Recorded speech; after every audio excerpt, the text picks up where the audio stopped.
Hello everyone. जैसा कि आपको पता है HPRCA का कमीशन का एग्ज़ाम आ रहा है TGT PGT के लिए।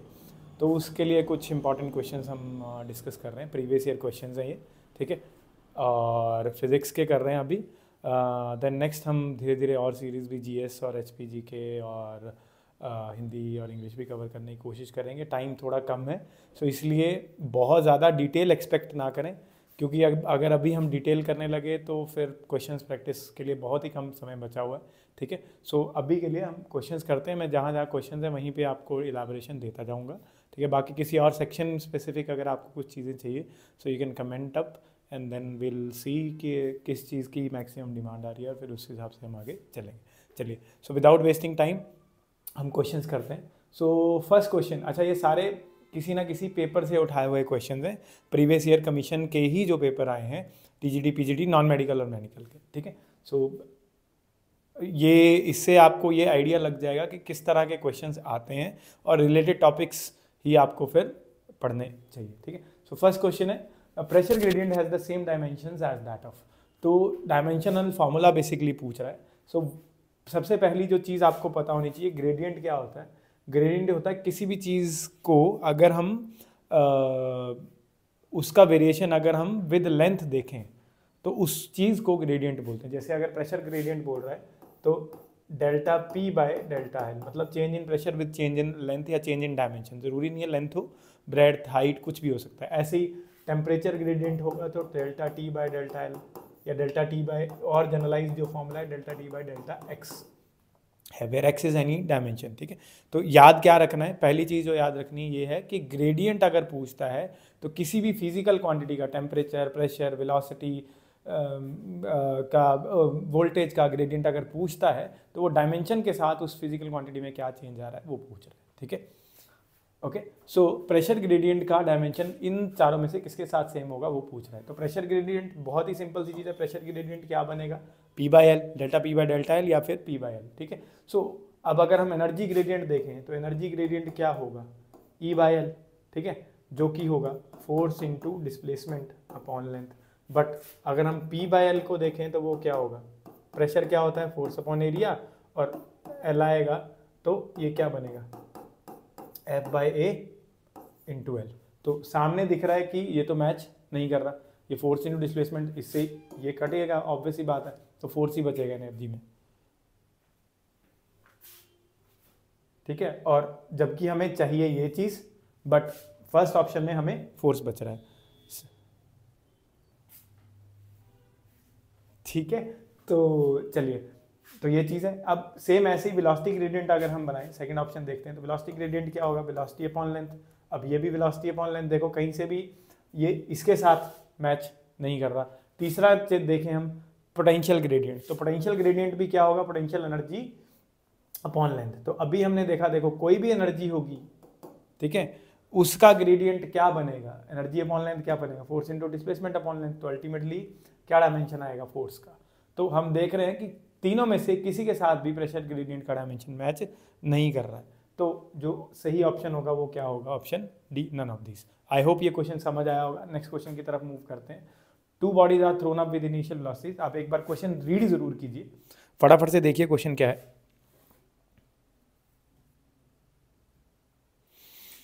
Two bodies are thrown up with initial velocities in the ratio 2:5. The ratio of their maximum height attained by them is, ठीक है, मतलब दो बॉडीज को फेंका है, इनिशियल वेलोसिटीज हैं उनकी 2:5 में, मतलब वेलोसिटीज की वैल्यू नहीं दे रखी है, रेशियो दिया है, और कितनी मैक्सिमम हाइट अटेन करेंगी उनका रेशियो निकालना है, ठीक है। तो अच्छा, एक चीज़ और आपको साथ में ये भी आइडेंटिफाई करते रहना है कि कौन से टॉपिक का क्वेश्चन आ रहा है। जैसे ये वाला 41th क्वेश्चन जो लिखा हुआ है, ये यूनिट एंड डायमेंशन चैप्टर से, ठीक है। वैसे तो किसी भी उससे बन सकता है क्योंकि ऑलमोस्ट काइनेमेटिक्स, वेलोसिटी में आ रही है, एनर्जी आ रही है, so but majorly unit and dimension का। ये आपका प्रोजेक्टाइल का क्वेश्चन है, ठीक है। सो अब एक्चुअली में होता क्या है, जो फॉर्मूला है हाइट ऑफ अ प्रोजेक्टाइल का, H is equal to u square sine square theta by 2g, ठीक है।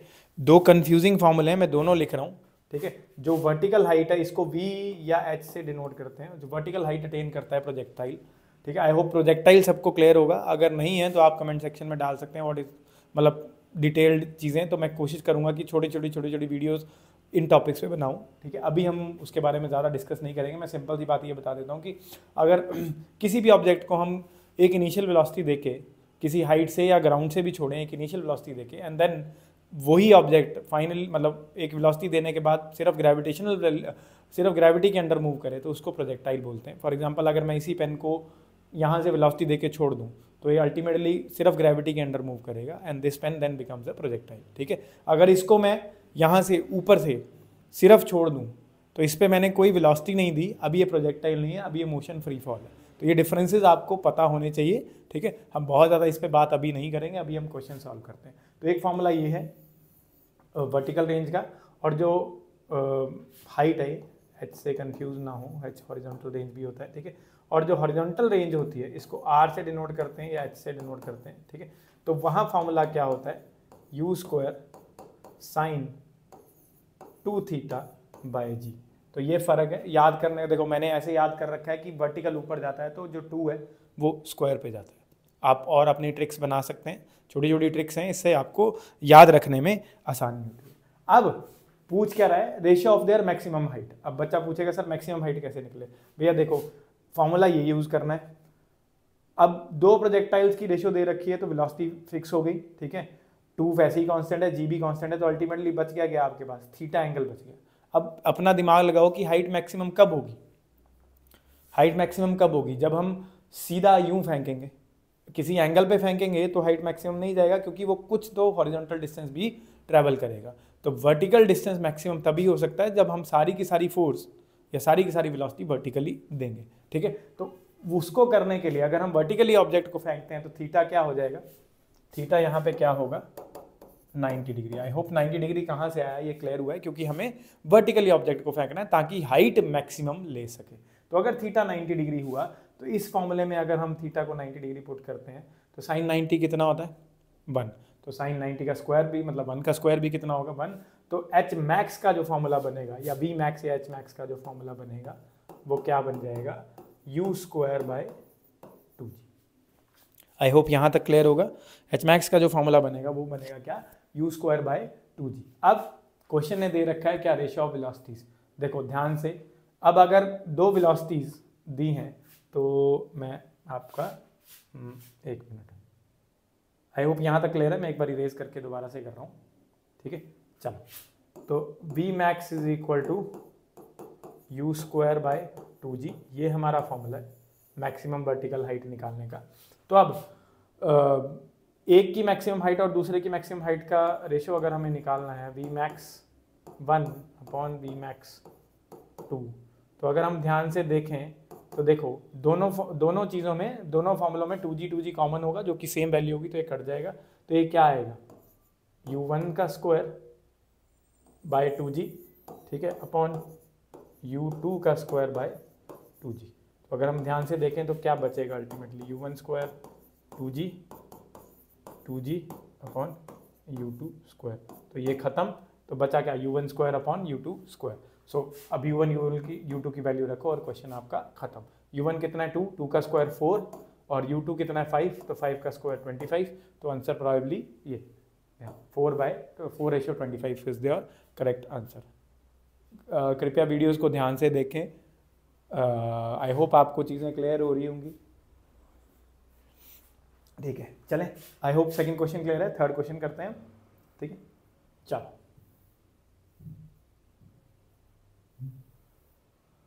हाँ ठीक है।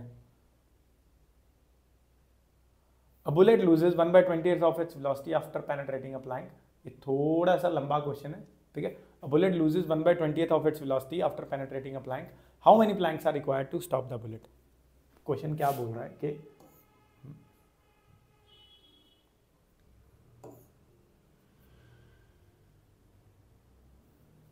क्वेश्चन कह रहा है कि ये कोई प्लैंक है। मैं थोड़ा सा 3D में कोशिश कर रहा हूँ कि आपको इजीली, वुड का कोई प्लैंक है, ठीक है। यहाँ से बुलेट आ रही है उड़ती हुई, ठीक है। और जैसे ही ये इस प्लैंक में पेनिट्रेट मतलब लगती है जाके, तो अपनी 1/20th ऑफ वेलोसिटी को लूज कर देती है, ठीक है। तो कितने प्लैंक्स साइड बाय साइड हम लगाएं कि बुलेट कम्प्लीटली रुक जाए। तो ये क्वेश्चन है। अब बच्चों का सीधा सा दिमाग लगेगा, सर रीजनिंग हम पढ़ते हैं 1/20 वेलोसिटी है तो 20 प्लैंक लगेंगे सर, क्योंकि 20 इससे बन रहे हैं। अरे भैया हर बार वेलोसिटी सेम थोड़ी ना कम होगी, सीधी सी बात है। ठीक है जी। तो इस तरह के ट्रिक्स में फंसना नहीं। ठीक है, और ऑप्शन ही नहीं है 20th, ये भी चीज़ है। ठीक है, तो उस चीज़ को नहीं जाना है। हमें क्या करना है, देखो अगर 1/20 वेलोसिटी होती है तो आफ्टर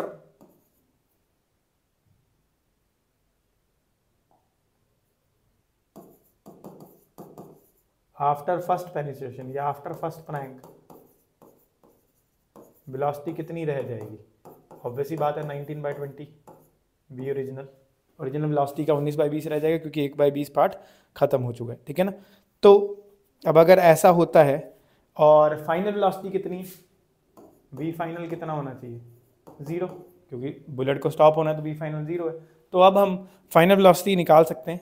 ठीक है, हमें बेसिकली निकालना क्या है, अगर हम मान लें कि टोटल डिस्प्लेसमेंट, मान लो ये इसके बाद एक और प्लैंक है, फिर यहाँ मतलब 8-10 प्लैंक कुछ लगे हैं, n प्लैंक्स हम मान लेते हैं, तो टोटल डिस्टेंस कितना ट्रैवल करेगा या टोटल डिस्प्लेसमेंट कितनी होगी? जितनी सब प्लैंक्स की थिकनेस है, सीधी सी बात है। तो अगर वो उतनी थिकनेस चल जाता है तो फाइनल वेलोसिटी 0 होगी। तो हम ये बोल सकते हैं, हम ये वाला फॉर्मूला लगा सकते हैं, एक बार मिनटा रहा हूँ, क्या है, फाइनल वेलोसिटी है 0, तो हम ये लगा सकते हैं v² minus u² is equal to 2as। ठीक है जी। तो v² is equal to u² plus 2a into s. ठीक है, ये लग सकता है। अब यहाँ पे s क्या है, ये ध्यान देने वाली चीज़ है। s क्या है? Total displacement. तो अगर मान लो एक प्लैंक का जो थिकनेस है वो d है, तो टोटल कितना आ जाएगा? n प्लैंक्स हैं अगर, तो 2a/nd आ जाएगा। ठीक है जी। और सॉरी, यहाँ v² लगना था। ये चीज़ जो है वो 0 है, क्योंकि v फाइनल 0 है। ठीक है, तो फाइनल वेलोसिटी अगर 0 है तो ये क्या आ गया? u² plus 2a/nd is equal to 0। तो अगर ये हुआ तो u² is equal to minus of 2a/nd हो गया आपका। ठीक है, यहाँ लिख देता हूँ, u² is equal to minus of 2a/nd। ठीक है, अब यहाँ पे प्रॉब्लम क्या है कि चलो हमें जो ये तो बन गया, बट अब n की वैल्यू हमें निकालनी है। ठीक है, और 2ad कितना होगा ये चीज़ हमें देखनी है। ठीक है जी। तो हमें पता है इसी चीज़ को हमें अगर हम फर्स्ट प्लैंक के बाद लगाएं तो फर्स्ट प्लैंक के बाद जो वेलोसिटी है वो कितनी है? सेम फॉर्मूला यूज़ करें, v after first plank v² is equal to u² 2ad। अब यहाँ n क्यों नहीं आया भाई? क्योंकि एक ही प्लैंक है तो उसकी जो हमने थिकनेस मानी है वो d मानी, तो एक के लिए 2ad हो गया। यहाँ पे n क्यों आया? क्योंकि n प्लैंक्स हमने लगाए हैं। ये फाइनल वेलोसिटी है जो मतलब 0 वाले से फॉर्मूला है। ठीक है जी। तो अब यहाँ पे फर्स्ट प्लैंक के बाद वेलोसिटी कितनी है, मतलब फर्स्ट प्लैंक के बाद अभी हमने निकाली थी, कितनी थी? यहाँ पे मैं लिख देता हूँ 19/20 v0 का whole square is equal to u² plus 2ad। ठीक है जी। तो अब ये क्या बन गया, इसको अगर हम यहाँ भी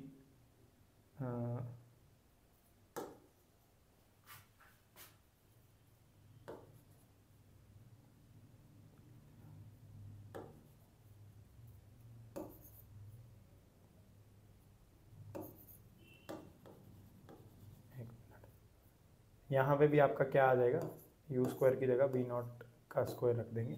ठीक है, तो अब देखो ध्यान से 19/20 v0² माइनस v0², तो इसको अगर हम सॉल्व करेंगे तो ये क्या बनेगा?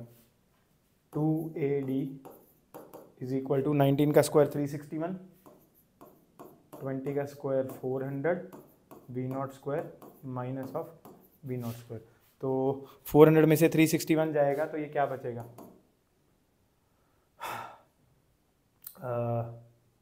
39। ठीक है, माइनस का 39/400 v0² is equal to 2ad। बस इस वैल्यू को अब आप उठा के इस जो आपका फाइनल रिजल्ट था इधर 2ad, ध्यान से 2ad की वैल्यू रखेंगे और यू स्क्वायर आपका वी नॉट है, तो वहाँ से आपका ये आंसर निकलेगा। ठीक है जी, समझ आ गया होगा आई होप। ठीक है, तो ठीक है, तो जो फाइनल आंसर आपका आएगा वो लगभग 10 या 11 के करीब आएगा। आई होप चीज़ क्लियर होगी, क्योंकि काफ़ी लंबा क्वेश्चन चला जाता, मैं इसीलिए इसको जो मेन चीज़ था वो मैंने बता दिया। 2AD की वैल्यू उठा के यू वाले उस फाइनल फॉर्मूले में पुट करनी है। ठीक है, अगर फिर भी किसी को नहीं समझ आया तो आप एक बार कमेंट सेक्शन में कमेंट कर सकते हैं। I will try and repeat the same question, क्योंकि अगर एक क्वेश्चन पे 5-7 मिनट लगाएंगे तो फिर बहुत मुश्किल होगा क्वेश्चन को कवर करना। ठीक है जी, अच्छा नेक्स्ट बहुत सिंपल क्वेश्चन है, वेक्टर्स का क्वेश्चन है। 2 forces of 12 Newton and 8 Newton act upon a body, the resultant force on the body has a maximum value. बहुत ही सिंपल सी चीज़ है। देखो, अगर मैं कॉन्सेप्ट है, प्योर कॉन्सेप्ट है, ये एक ऑब्जेक्ट है, इस पे एक फोर्स में कुछ ही मान लो 5 न्यूटन की फोर्स लगाई, कुछ धक्का लगाया, और दूसरी फोर्स 6 न्यूटन की है, तो इनका मैक्सिमम इफेक्ट कब होगा? जब दोनों सेम डायरेक्शन में लग रही हैं। और मिनिमम कब होगा? जब दोनों आपस में ऑपोजिट डायरेक्शन में लग रही हैं। तो ये ध्यान रखना, मिनिमम इफेक्ट तब आता है जब ऑपोजिट डायरेक्शन में हो, मतलब एंगल कितना हो 180, और मैक्सिमम तब आता है जब दोनों सेम में हो, डायरेक्शन में हो, सेम डायरेक्शन में हो, मतलब एंगल कितना हो 0। तो अब इस पे बहुत बार और इस चीज़ पे बहुत बार क्वेश्चन आता है, पलटता है क्वेश्चन। मैं एक आधा वेरिएशन भी अगर आपको कोशिश करूँगा कि करवा दूँ, ठीक है, अगर टाइम अलाउ करेगा तो।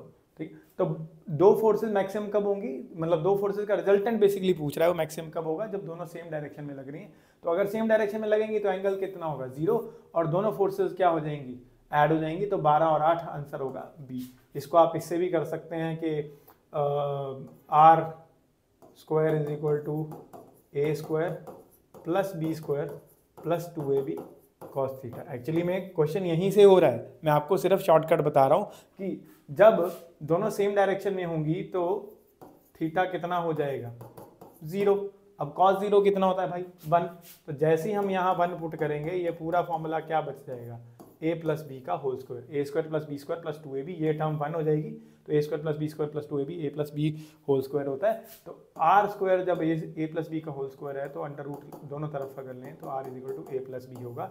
और यही शॉर्ट ट्रिक है, जब थीटा 0 डिग्री हो तो आर ए प्लस बी होता है, और अगर थीटा 180 डिग्री हो तो आर आ जाता है ए माइनस बी। स्पेशल केसेस हैं ये पैरेललोग्राम या ट्रायंगल लॉ के, तो ये चीज़ें याद रखनी है। मैंने आपको डायरेक्ट इससे कर रहा था कि r is equal to a plus b, कब? जब 0 होगा, तो ए 12 बी 8 दोनों मिला के 20 हो जाएगी। समझ आ गया? आई होप ये चीज़ क्लियर है आपको। ठीक है, नेक्स्ट अब इसके बाद अगला क्वेश्चन है, ठीक है, 2 bodies of mass m and 4m are moving with equal kinetic energy, the ratio of their linear momentum is। ठीक है, 2 बॉडीज हैं, मास m दिया हुआ है और काइनेटिक एनर्जी इक्वल है। तो अब जो फॉर्मूला है वो क्या होता है, बहुत ही इंपॉर्टेंट फॉर्मूला है, इस पे बहुत ज़्यादा चांसेस हैं कि क्वेश्चन आएगा।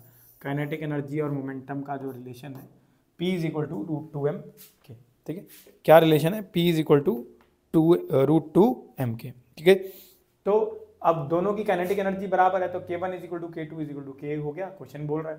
ठीक है, यहाँ पे k1 is equal to k2, और इसी को दोनों के लिए हम k रख सकते हैं। मास दे रखा है तो हमको मोमेंटम का रेशियो निकालना है, तो p1 बाई p2 निकालना है बेसिकली। क्या बचा? 2m1k अपॉन में √2m2k। रूट के से रूट के खत्म ही हो जाएगा, तो क्या बचा? अच्छा, √2 से भी √2 खत्म हो जाएगा, तो बेसिकली बच क्या रहा है m1 बाई m2 का अंडर रूट बच रहा है। अगर ध्यान से देखें, ये कैंसिल होगा, ये और ये कैंसिल होगा क्योंकि सेम है, तो √m1 √m2 का रेशियो बनेगा। तो m क्या है, m1 क्या है m, और दूसरा क्या है 4m, तो इसका अंडर रूट आपको बेसिकली लेना है। तो सामने दिख रहा है ये कट गया, 1/4 है, 1/4 का अंडर रूट क्या हुआ 1/2, और आंसर इसका ऑप्शन बी फिर आएगा। ठीक है, अच्छा, इसके बाद ये अगला क्वेश्चन जो है वो सीधा सीधा थ्योरी क्वेश्चन है। Physical independence of forces is a consequence of, कौन से लॉ, मतलब न्यूटन्स लॉ ऑफ मोशन में कौन से लॉ से ये लिया गया? फिजिकल इंडिपेंडेंस ऑफ फोर्सेस का मतलब है कि अब जैसे अभी मैं बता रहा था,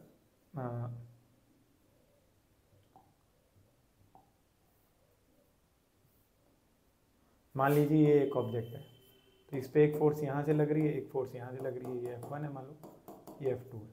तो F1 अपना काम करेगी, F2 अपना काम करेगी। F1 को F2 के होने से कोई फर्क नहीं पड़ रहा और वाइसा वर्सा F2 को भी F1 के होने से कोई फर्क नहीं पड़ रहा। So this is what is called physical independence of forces. हाँ, इन दोनों का रिजल्टेंट, मतलब इन दोनों का नेट इफेक्ट रिजल्टेंट से दिया जाता है, जो अभी हम वाला पैरेललोग्राम या ट्रायंगल लॉ का फॉर्मूला कर रहे थे।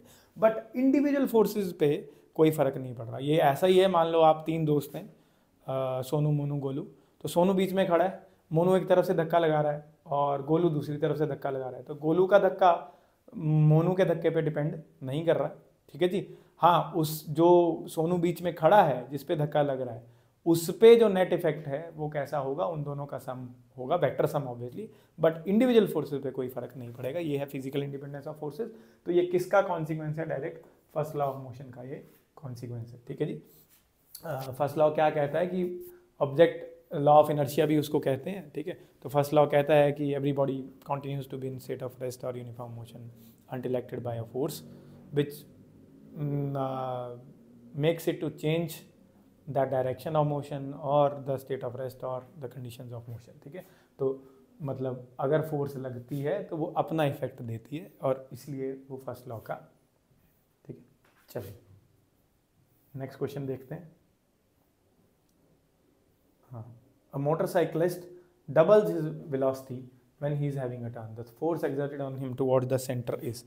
अब ध्यान देने वाला ये है, आई होप आप देख रहे होंगे तो कमेंट सेक्शन में बताएं कि जब कोई चीज़ टर्न लेती है तो कौन सी फोर्स उस पर लगती है। हाँ जी, शाबाश, कोशिश कीजिए कौन सी फोर्स लगती है। एक बार अगर कमेंट सेक्शन में आप कमेंट करके बताएंगे which force acts when an object is taking a turn, ठीक है। The name of the force is centripetal, FC से डिनोट करते हैं, मतलब बाकी तो श्रद्धा है, ठीक है, जैसा भी डिनोट करें, बट जनरली जो कन्वेंशन है FC सेंट्रीपिटल, और mv²/r इसका फॉर्मूला होता है, mass into velocity square divided by the radius. जैसे अगर ये ऑब्जेक्ट है, ये सेंटर से कितना डिस्टेंस है, ये r, ये वेलोसिटी, और यहाँ अगर ऑब्जेक्ट है तो उसका जो भी मास है m। तो ये फॉर्मूला है सेंट्रीपिटल फोर्स का, ठीक है। अच्छा, और ये फोर्स, अच्छा एक चीज़ और, centripetal force always acts towards the centre. ये कहाँ लगती है? टुवर्ड्स सेंटर और अलोंग रेडियस। मतलब अगर हम इस पॉइंट पे हैं तो इधर को लगेगी, अगर हम इस पॉइंट पे तो यहाँ को लगेगी। मैं कहीं और बनाऊँ, मान लो इस पॉइंट पे तो ये यहाँ को लगेगी। अलोंग द रेडियस हमेशा FC फोर्स लगती है, ठीक है। और इसी की एक और फोर्स है सेंट्रीफ्यूगल, जो कि अगेन अलोंग द रेडियस ही लगती है but away from the centre लगती है। तो सेंट्रीफ्यूगल फोर्स हमेशा सर्कल में घूमती हुई चीज़ को बाहर निकालती है, बाहर धकेलती है, और सेंट्रीपिटल हमेशा उसको अंदर की तरफ खींचती है, ठीक है। और डिफरेंस अगर बताऊं तो सेंट्रीफ्यूगल फोर्स स्यूडो फोर्स है और सेंट्रीपिटल फोर्स स्यूडो फोर्स नहीं है, वो एक रियल फोर्स है। ये भी क्वेश्चन आ चुका है किसी PYQ, मतलब क्वेश्चन है ये भी कि which of the following force is a pseudo force. So centrifugal force is a pseudo. Pseudo मतलब नकली, स्यूडो का मतलब होता है जाली, नकली, ठीक है, 2 नंबरी आदमी, ऐसा आप समझ सकते हैं, ठीक है। तो अब सिंपल सी बात है, इसमें पूछ रहा है कि वेलोसिटी डबल होगी तो मास सेम है, r सेम है। अगर वेलोसिटी डबल हुई तो फोर्स का क्या होगा? बोलो, फोर्स का क्या होगा? 4 टाइम्स होगी, सिंपल सा दिख रहा है। वेलोसिटी देखो v डैश या v न्यू के क्या है, 2 टाइम्स ऑफ v है, तो नया FC डैश कितना बनेगा? m same, r same, 2v का स्क्वायर होगा, ठीक है जी। तो ये क्या बनेगा? mrv into 4। तो सामने दिख रहा है, सॉरी mrv² इंटू 4, तो सामने दिख रहा है क्या हो गया? FC 4 टाइम्स ऑफ FC, और यही आपका क्वेश्चन है। तो ऑप्शन C इसका आंसर होगा। चलिए नेक्स्ट पे चलें। चलो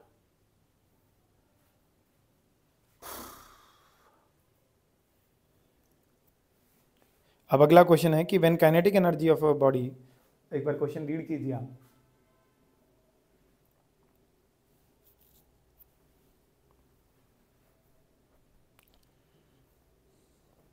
अभी, और इसको आप ट्राई कर सकते हैं। अभी मैंने जस्ट आई गेस 46 क्वेश्चन जो था, सेम फार्मूले से ये भी क्वेश्चन हो सकता है, एग्जैक्ट सेम फार्मूला है। तो आप एक बार ट्राई कीजिए, कमेंट सेक्शन में फटाफट से ट्राई करके आप आंसर बता सकते हैं कि क्या आंसर होगा, कौन सा फार्मूला लगना है। अगर आपको दिमाग में नहीं आया है तो मैं लिख देता हूँ, एक मिनट।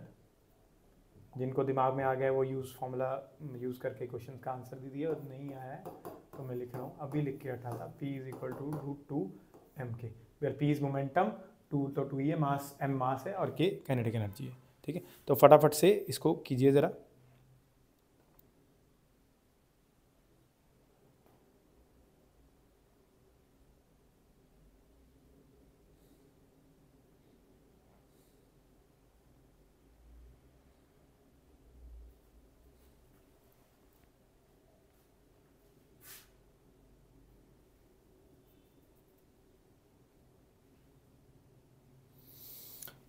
आई होप आपने क्वेश्चन किया होगा।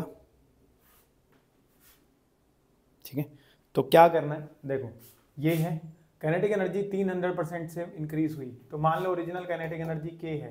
तो अब ध्यान क्या देना है, क्वेश्चन कहाँ पे प्रॉब्लम क्रिएट करता है, बच्चे देखते हैं अच्छा सर 300% से इंक्रीज हुई, ठीक है, तो 3 टाइम्स k ले लेंगे या 300% ऑफ k ले लेंगे। नहीं भैया, 300% से इंक्रीज हुई है तो k न्यू जो है वो 4 टाइम्स k हुआ। 300% का इंक्रीज है तो 4 टाइम्स k होगा, तभी वो सही आंसर देगा, या 400% हो गया होगा।